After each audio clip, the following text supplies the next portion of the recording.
पिछले एक वीडियो में हमने देखा था कि कैसे हम जटिल से दिखने वाले व्यंजकों का बीजीय सर्वसमीकाओं का उपयोग करके आसानी से गुणनखंडन कर सकते हैं। उदाहरण के लिए, यदि ऐसे किसी व्यंजक में हमें a का वर्ग ऋण b का वर्ग के रूप में कोई पद मिलता है तो उसे हम a धन b गुणा a ऋण b के रूप में लिख करके उसका गुणनखंड कर सकते हैं। इस वीडियो में हम देखेंगे कि जिस तरीके से हमने वर्ग वाले व्यंजकों के लिए गुणनखंडन किया था उसी तरीके से हम घन वाले व्यंजकों के लिए भी तो गुणनखंडन कर सकते हैं। उदाहरण के लिए, यदि किसी व्यंजक में हमें a का घन धन b का घन या फिर a का घन ऋण b का घन के रूप में कोई पद मिलता है तो वहां पर भी हम बीजीय सर्वसमीकाओं का उपयोग करके आसानी से गुणनखंडन कर सकते हैं। तो चलिए सबसे पहले हम a धन b का जो घन होता है, a धन b का पूर्ण घन, इसकी सर्वसमीका ज्ञात करते हैं। तो a धन b के पूर्ण घन को हम क्या लिख सकते हैं? हम लिख सकते हैं इसे a धन b और a धन b का पूर्ण वर्ग लिख सकते हैं।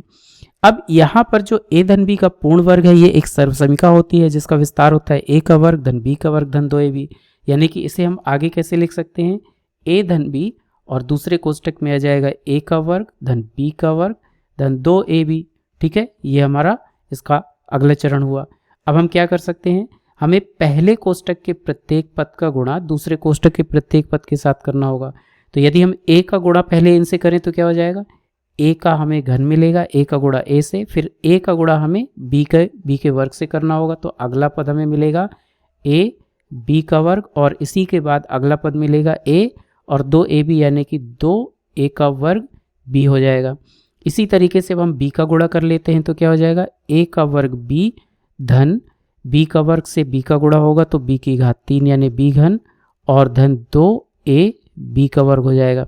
अब इसके बाद हमें क्या करना है? इसके बाद हम एक समान पदों को एक साथ लिख लेते हैं। तो जैसे यहाँ पर a का घन है, इसी तरीके से हमें यहाँ मिल रहा है b का घन, तो ये हो जाएगा b का घन। अब आगे क्या है? a b का वर्ग यहाँ पर हमें मिल रहा है और इसी तरह से a b का वर्ग यहाँ पर भी मिल रहा है, तो इनको हम जोड़ लेते हैं। तो 2ab b का वर्ग और a b का वर्ग ये हो जाएगा 3a b का वर्ग और इसी तरह से 2a का वर्ग b और 1a का वर्ग b ये भी जुड़ जाएगा तो 3a का वर्ग b हो जाएगा। अब हम क्या कर सकते हैं? यहाँ जो हमारे पास तीसरा और चौथा पद है इनमें 3ab हम यहाँ पर सार्व या कॉमन ले सकते हैं। तो हमारे पास जो अगला पद होगा वो हो जाएगा a का घन धन b का घन धन 3ab। ये हमने यदि यहाँ पे सार्व या कॉमन ले लिया तो अंदर क्या बचेगा? b धन a, यानी इसे हम लिख सकते हैं a धन b। तो ये जो हमें विस्तार मिला ये हुआ a धन b का पूर्ण घन का विस्तार, ये इस सर्वसमीका का हमें विस्तार मिल गया। अब यदि किसी व्यंजक में हमें a का घन धन b के घन के रूप में कोई पद मिल रहा हो जिसका गुणनखंड हमें ज्ञात करना हो तो उसके लिए हमें क्या करना होगा? इस सर्वसमीका से हम a का घन धन b के घन का मान पता कर लेते हैं क्या होगा। तो इसे हम पक्षांतरण कर लेते हैं। इसका मतलब हमें यदि इसे इस पक्ष में लेके आएंगे a का घन धन b का घन तो इसका क्या हमें मिल जाएगा मान? हमें यहाँ पे लिखना होगा a धन b का पूर्ण घन और जब एक पक्ष से दूसरे पक्ष में हम पद को ले जाएंगे तो ऋण हो जाएगा 3ab a धन b। ठीक है, तो ये जो हो गया a का घन धन b का घन का ये विस्तार हमको यहाँ पर मिल गया। अब यहाँ पर भी हम देख सकते हैं कि a धन b और a धन b हमें दोनों पदों में मिल रहा है तो इसे भी हम सार्व के रूप में बाहर निकाल सकते हैं। तो क्या हो जाएगा हमारा अगला चरण? हम लिख सकते हैं इसको a धन b, ये हमें कोष्टक के बाहर मिल जाएगा और कोष्टक के अंदर a धन b का पूर्ण वर्ग ये बचेगा ऋण 3ab। ठीक है, ये हो जाएगा।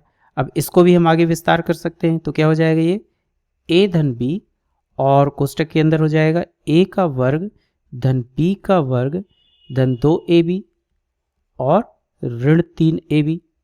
ठीक है, यहाँ पर इसे आगे हम हल कर लेते हैं तो क्या हो जाएगा? ये a धन b और कोष्टक में हमारे पास हो जाएगा a का वर्ग धन b का वर्ग और यहाँ पर 2ab ऋण 3ab का मतलब है यहाँ पर हमें ab मिल जाएगा। जब इसे घटाएंगे 3ab में से 2ab को तो हमें ab मिलेगा। तो ये जो व्यंजक है ये जो है a का घन धन b का घन का विस्तार है जिसका उपयोग हम किसी भी व्यंजक में गुणनखंडन के लिए कर सकते हैं। इसी प्रकार यदि हम a का घन ऋण b का घन का विस्तार पता करें तो हमें मिलेगा a ऋण b और गुणा a का वर्ग धन b का वर्ग धन ab। अब आइए एक प्रश्न देखते हैं जहां पर हम इन विस्तार का उपयोग कर सकते हैं। तो मान लीजिए कि हमारा प्रश्न है वह है 64x का घन ऋण 27y का घन। तो यहाँ पर हम देख सकते हैं कि ये a का घन ऋण b के घन के रूप में कुछ दिख रहा है, जो हमारे पास ये एक व्यंजक मिल रहा है, a का घन ऋण b का घन इस रूप में दिख रहा है। आगे यदि हम इसे देखें तो हम इसको लिख सकते हैं, यहाँ पर हम 64x के घन को लिख सकते हैं 4x का घन, और इसी तरह से ऋण 27 को हम लिख सकते हैं 3y का घन। तो ये हमको जो मिल गया व्यंजक, ये a का घन ऋण b का घन के रूप में है, जिसका विस्तार हमारे पास ये दिख रहा है। तो इस विस्तार को हम यहाँ पे लागू कर सकते हैं, यानी इसको हम लिख सकते हैं a ऋण b, यानी हमें पहले कोष्टक में क्या लिखना होगा 4x ऋण 3y, और इसी तरीके से दूसरे कोष्टक में a का वर्ग जो यहाँ पे 4x है इसका वर्ग हो जाएगा, यानी कि 4xa हुआ इसका वर्ग, इसके बाद धन b का वर्ग जो कि 3y है तो 3y का वर्ग हो जाएगा, धन ab यानी कि 4x गुणा 3y। ठीक है, अब इसे यदि हम हल करेंगे तो क्या हो जाएगा 4x ऋण 3y, ये हमारा एक कोष्टक में मिलेगा, और यहाँ पे हो जाएगा 16x का वर्ग धन 9y का वर्ग धन 12xy। तो ये जो हमें मिला ये हुआ 64x का घन ऋण 27y का घन का गुणनखंड रूप। अब मान लीजिए कि हमारा जो दूसरा प्रश्न है वो 27x का घन धन 64y का घन धन 108x का वर्ग y धन 144xy का वर्ग है। ठीक है, तो इसे हम कैसे इसके गुणनखंड कर सकते हैं, चलिए देखते हैं। अब इसमें जो पहला पद है इसे हम क्या लिख सकते हैं, इसे यदि हम ध्यान से देखें तो इसे हम लिख सकते हैं 3x का पूर्ण घन, और इसके बाद दूसरा पद जो है उसे भी हम लिख सकते हैं 4y का पूर्ण घन। ठीक है, तो यहाँ पर हमें जो ये दो पद मिल रहे हैं वो a का घन और b का घन के रूप में मिल रहे हैं। यदि हम 3x को a मान लें और 4y को b मान लें तो ये जो मिल रहा है हमें a का घन धन b का घन के रूप में मिल रहा है। और इस तरह के हमारे पास कुछ सर्वसमीका हमने जो ज्ञात की थी, a का घन धन b का घन क्या होता है, यदि हम यहाँ पे देखें a धन b का पूर्ण घन तो a का घन धन b का घन धन 3ab गुणा a धन b होता है। तो ये जो पद है इसका हम आगे विस्तार देखें तो क्या अपने इस व्यंजक में हम कर सकते हैं, चलिए देखते हैं। यानी कि हम यहाँ पर आगे लिख सकते हैं 3 गुणा a यानी कि 3x, और इसी तरह से गुणा b यानी कि 4y, और इसके बाद गुणा a धन b यानी कि 3x धन 4y। अब यदि यहाँ पर हम इसे देखें तो 3 गुणा 3 यानी 9 और गुणा 4 यानी कि 36, और जब इस 36 का हम 3 से गुणा करेंगे तो हमें मिलेगा 108, और यहाँ पर x गुणा y, और ये x जो है तो ये x और ये x मिलकर के हो जाएगा x का वर्ग गुणा y, यानी कि ये 108x वर्ग y जो है ये हमें 3 गुणा 3x 4y के रूप में है।